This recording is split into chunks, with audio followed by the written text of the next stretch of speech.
Now, a year ago today, on another front, equally important, George Floyd was murdered in broad daylight by a police officer sworn to protect and serve.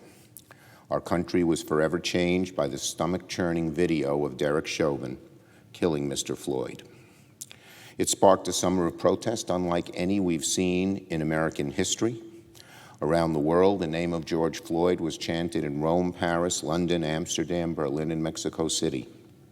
As recently as this weekend, professional soccer players in the British Premier League knelt before the game in support of the global movement against racism touched off by George Floyd. This was not only a fight for justice for one man and his family, who I've had the privilege to meet with, but a fight against the discrimination that Black men and women suffer at the hands of state power, not just here in America, but around the globe. It's a fight that continues today.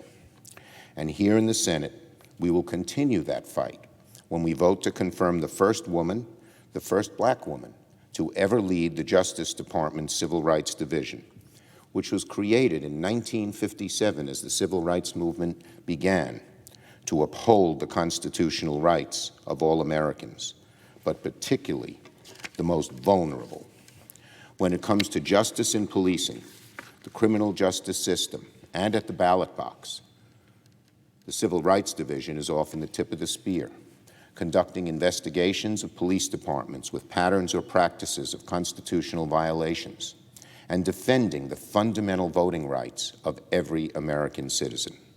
So in a way, as we continue to pursue strong policing reform legislation, it is appropriate that we confirm Kristen Clarke, a proven civil rights leader, to the position of Assistant Attorney General, where she can continue the fight against bigotry in many ways.